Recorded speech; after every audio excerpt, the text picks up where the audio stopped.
¿Sabías que un año después de su muerte, el legado del Papa Francisco sigue transformando la Iglesia y nuestra espiritualidad? Quédate hasta el final y descubrirás tres razones prácticas por las que su mensaje puede cambiar tu vida diaria y cómo aplicar hoy sus enseñanzas en actos concretos de servicio y humildad. Un homenaje inesperado encendió debates. El Papa Leo XIV presidió una ceremonia sencilla en la Basílica. No fue un funeral pomposo. Fue un gesto que decía más con menos. Muchas personas lo interpretaron como la continuación espiritual de lo que Francisco siempre defendió, la dignidad por encima del brillo. Ese homenaje no fue solo protocolo, fue un símbolo, fue una pregunta lanzada a toda la iglesia. ¿A quién servimos cuando decoramos los altares con riqueza? El gesto de Leo XIV se leyó como un reconocimiento y una invitación. Reconocimiento del camino de Francisco, invitación a mantener viva su mirada hacia los pobres. La humildad fue la elección más visible. Francisco vivió en una residencia modesta. Prefería estar cerca de la gente. Su elección de vivienda no fue estética, fue teología en acto. Quien vive simple enseña sencillo. Quien renuncia al lujo tiene autoridad para hablar de entrega. Piénsalo así. Una autoridad que no ocupa tronos ostentosos, que camina entre la gente, tiene una verdad creíble. Esa verdad toca, esa verdad transforma. Y la transformación no queda en discursos, llega a las calles, a las parroquias, a las mesas compartidas. No fue solo arquitectura o mobiliario, fue un mensaje práctico para la espiritualidad. Nos enseñó que la fe se prueba en la vida cotidiana, no en las grandes declaraciones, en devolver la dignidad a quien la perdió, en compartir el pan, en escuchar sin juicio. Pero su legado también tuvo palabras duras. Francisco denunció la explotación que desangra comunidades, denunció la riqueza mal usada, las finanzas que olvidan rostros. Lo hizo con nombre y con gesto. Lo hizo desde la prédica y desde los gestos concretos. Esa denuncia no buscó provocar culpa inútil, buscó justicia. Dijo que la economía debe servir a la vida, no al poder. Y cuando una voz así insiste, cambia decisiones.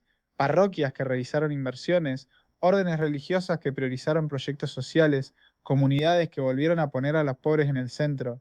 Te doy un dato que sorprende. En varios países, iniciativas comunitarias inspiradas en ese llamado recuperaron tierras para cultivarlas y alimentar escuelas. Ese no es resultado de sermones aislados, es efecto de un liderazgo que habló de ética y luego empujó con ejemplo. El impacto pastoral fue especialmente visible en África. Testimonios recientes hablan de encuentros donde la cercanía y la escucha devolvieron esperanza. Pastores locales contaron cómo el estilo de Francisco permitió abrir espacios de diálogo entre tribus, entre jóvenes sin trabajo y líderes religiosos. En una aldea, una microhistoria lo resume todo. Un sacerdote africano relató que, después de una visita simbólica, su parroquia dejó de cobrar cuotas excesivas para sacramentos. Antes muchas familias se alejaban, después volvieron los bautismos, volvieron las bodas, volvió la comunidad. Ese sacerdote dijo, no fue magia, fue confianza. Ese testimonio no es aislado, llegan ecos desde América Latina y Asia, programas de salud impulsados por diócesis, escuelas que abrieron sus puertas sin pedir garantía económica, programas de microcrédito apoyados por iglesias, todo bajo una bandera, la prioridad del pobre. Ahora quizá te preguntes, ¿y qué tiene esto que ver conmigo en lo cotidiano? Mucho más de lo que parece. El legado de Francisco no pide solo decisiones institucionales, pide prácticas personales. Primera lección aplicable hoy, vivir la sencillez. No se trata de hacer escenas dramáticas, se trata de priorizar, de elegir necesidades antes que lujos, de donar lo que sobra, de convertir lo cotidiano en un acto de servicio. Imagina que cada mes decides reducir un gasto superfluo y donar ese monto a una familia que conoces o a un proyecto local. Ese gesto cambia más que números, cambia prioridades y cambia costumbres. Humildad práctica. Segunda lección, la denuncia ética lleva a la acción solidaria. Si algo en tu entorno explota recursos o margina personas, puedes hablar. Con respeto, con hechos, no solo con enojo en redes. Organiza, firma, participa, propone alternativas. La justicia social necesita manos, no solo palabras. Tercera lección, liderazgo cercano. Ser líder no es ocupar un lugar alto, es estar disponible, preguntar, escuchar, hacer pequeñas visitas. Un amigo que se ofreció a acompañar a una anciana al médico describió cómo eso transformó la relación de la comunidad con la iglesia local. Ese acompañamiento fue liderazgo pastoral en miniatura. Cada 60 segundos te ofrezco una pregunta para retener tu atención. ¿Qué pequeño gesto puedes hacer hoy que hable más que un discurso? Si lo respondes, vas por buen camino. La espiritualidad práctica que Francisco dejó se sostiene en tres pilares: presencia, protección y prioridad por los vulnerables. Presencia en las calles, protección frente a la explotación, prioridad para quien sufre. No es un programa abstracto, son acciones concretas. Revisar cómo tu comunidad invierte, preguntar por los excluidos, cambiar rituales que humillan en lugar de dignificar. Todo eso es parte del legado. Otro ejemplo real. En una parroquia de barrio, las misas largas y rituales costosos alejaban a jóvenes y trabajadores. Se probó algo simple, una misa más breve, con testimonio de vecinos y un banco de alimentos saliendo al final. Al cabo de un año, la comunidad creció. La gente volvió porque se sintió vista.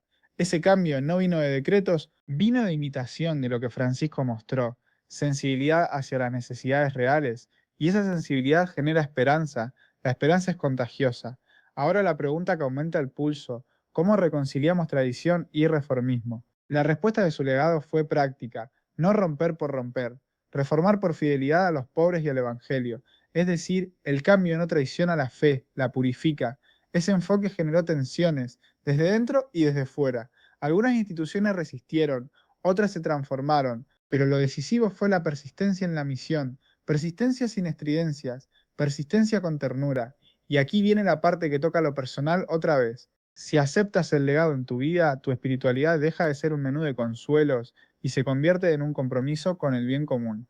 Toma un ejemplo concreto y pequeño. En vez de usar tu tiempo libre para consumir pasivamente, dedícalo una vez a la semana a un voluntariado local. No para sentirte bien, sino para construir dignidad. La diferencia se nota, la comunidad se fortalece, tu fe se hace cuerpo. Una microhistoria más. Una joven que trabajaba en finanzas empezó a revisar las inversiones de su parroquia. Detectó que parte del dinero apoyaba actividades que dañaban el ambiente. Propuso alternativas verdes. Al principio la ignoraron. Insistió. Hoy esa parroquia apoya proyectos de reforestación y produce alimentos para una cocina comunitaria. Esa joven dijo: no era heroísmo, era coherencia. Esa coherencia es el legado que no está en los titulares. Es la verdad oculta, un cambio silencioso que transforma estructuras desde actos cotidianos. La esperanza aparece cuando acciones pequeñas se multiplican. No necesitas ser obispo o cardenal, necesitas coherencia y persistencia. Necesitas dejar que la compasión organice tus prioridades. Casi al final, piensa en esto. ¿Qué pesa más en tu vida, la necesidad de parecer o la necesidad de servir? El legado de Francisco apuesta por el segundo y te invita a elegir. Si aceptas ese desafío, tu fe se vuelve práctica. Tus decisiones económicas, tus conversaciones, tu trato con el vecino, todo empieza a hablar del Evangelio de forma visible. Antes de irnos, hay un detalle importante. Honrar su memoria no es idolatría, es tomar lo valioso y hacerlo cotidiano.